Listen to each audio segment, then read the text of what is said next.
Hey guys, and welcome to a Walk-In Wednesday. Now, I haven't done a Walk-In Wednesday in a while because I've been doing the Santa videos. This can't be a Santa video because I'm not offering you anything on this. These are not for sale. This is really about a set of famous twins.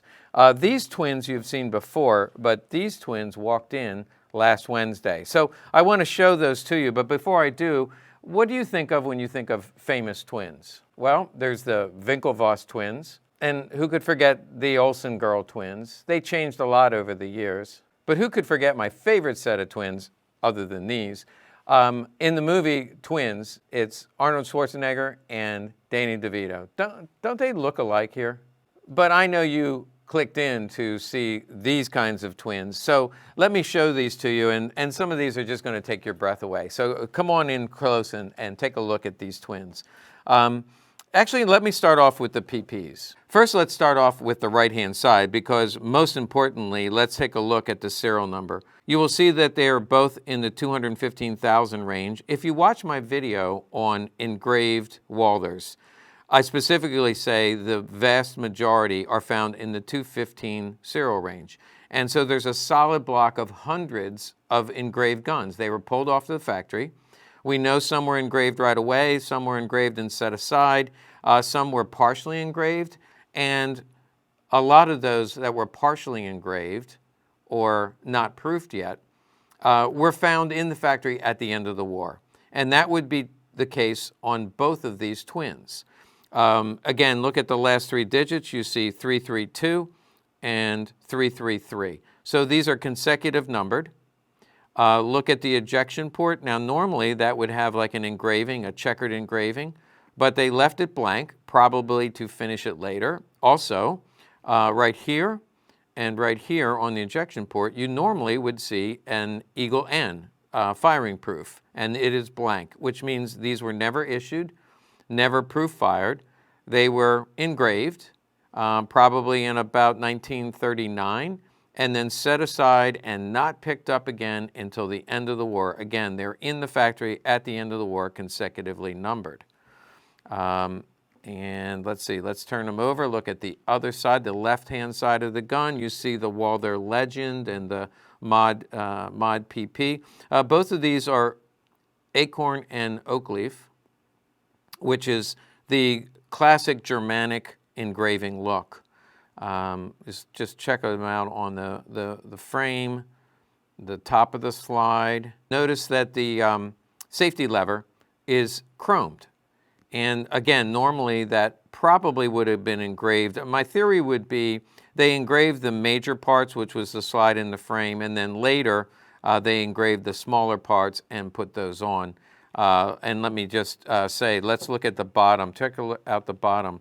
You can see on this one, the trigger guard is not engraved at all, whereas the other one, the trigger guard, is engraved. So that would be that would support the theory that they waited till the end and then they engraved some of the smaller parts. Also, let's look at the very bottom. You can see that the magazine bottom is engraved, but it's in the blue.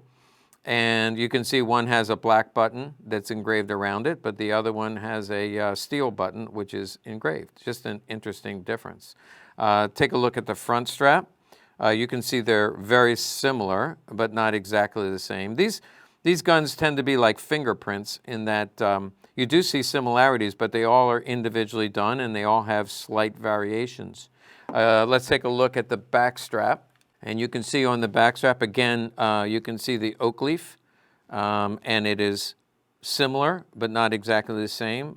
Check out the hammer. One is in the white, and the other is blued. Also, the rear sight, one is in the white, and the other is blued. So probably they just took parts, and the GIs, I think, were putting these together at the end of the war.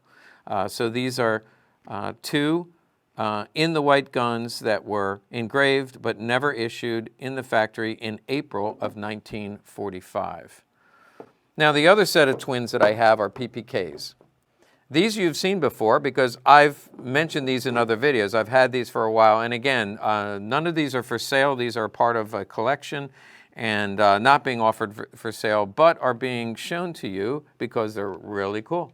And you could go to 100 gun shows and never see anything like this. So this is a great opportunity. Okay, so let's look at the right-hand side of these two. Again, you can see the serial number is in the 408 range. I mean, the first three digits are 408, and they are consecutive numbered. One is 129, and the other is 130. The engraving on this is a little more intricate, which is interesting because these are from the end of the war. This is 1944, so this serial number coincides with 1944. Now, think about what was happening to Germany in the war in 1944. First of all, most of the major cities were completely bombed out or burned out.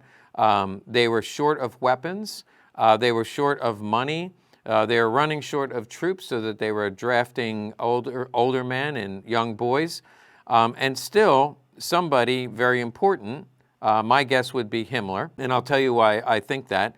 Himmler gave out more presentation guns at the end of the war than any other Nazi leader. If you watch our video about the snipers, the German snipers, he gave away presentation guns to snipers who had over 100 kills in 1944. So he was still handing out gifts and prizes, I guess, to boost morale. And that's the only reason I could come up with.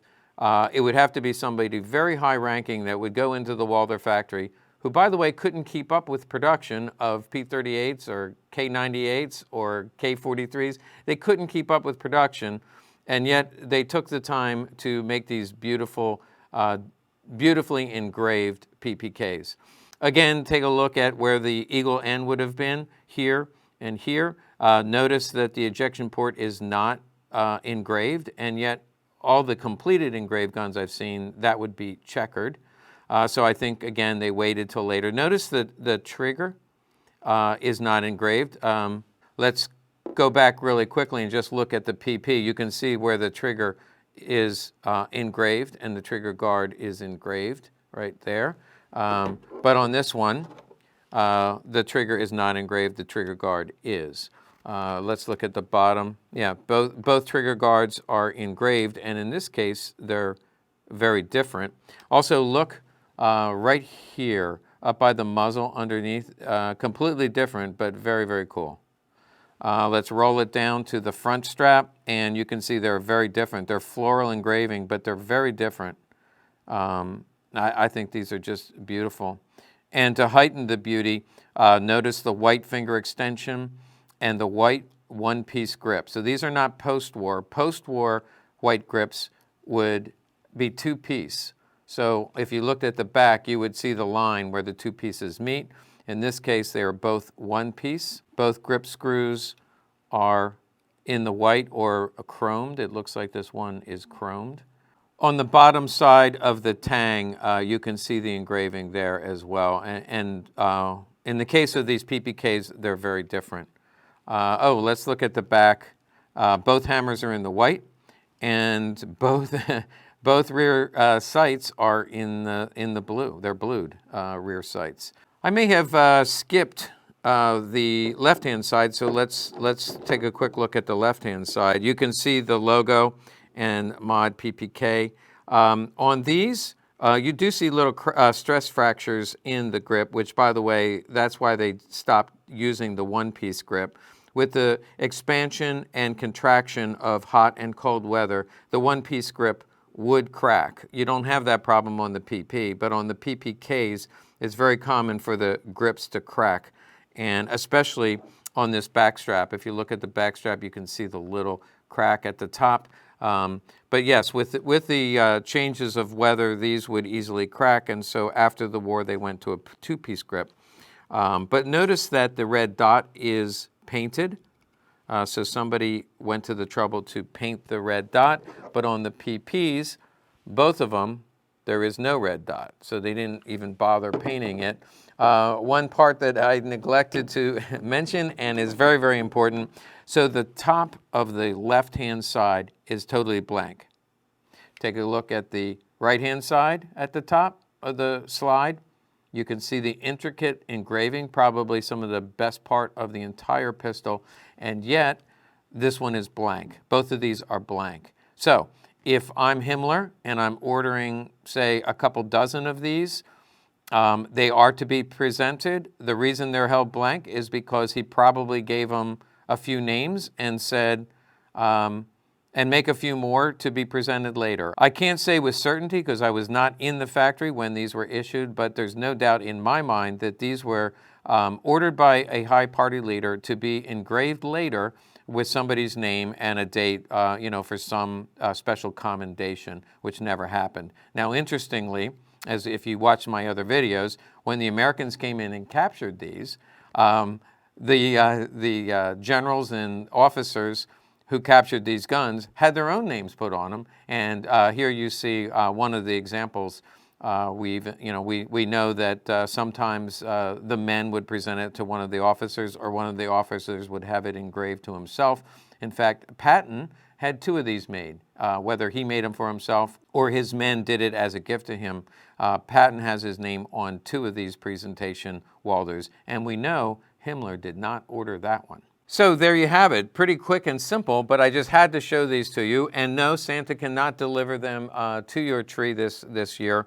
They're going to stay here with the rightful owner. I do have a raffle to give away. I love giving things away when people watch our videos, and if you're a patron or a supporter of our channel, the last video I did, which was a Gun Santa video, I asked what this was, and I got an answer. It was a sports badge. So this is a bronze sports badge, and it is real. You see a lot of officers actually that have them on their tunics. And that's because before the war, they had a lot of sporting events, they had a lot of rallies and competitions. And so when somebody participated, they had gold, silver, bronze. This is one of those sports medals. And we're going to give that away to a lucky winner who is one of our supporters. So thank you for supporting the channel. And then also this ingot, which is just a replica of a Nazi silver bar. I thought it might be real because the Nazi eagle is so detailed and finely imprinted here. So I think it's really cool. So we'll throw it in because I believe it is a replica. At least that's the feedback I got. So 1 real badge and 1 replica of a Nazi silver bar. And we'll give that out. And thank you to all of our supporters. But for those of you who just enjoy watching the videos, make sure you like and subscribe and maybe forward to a friend.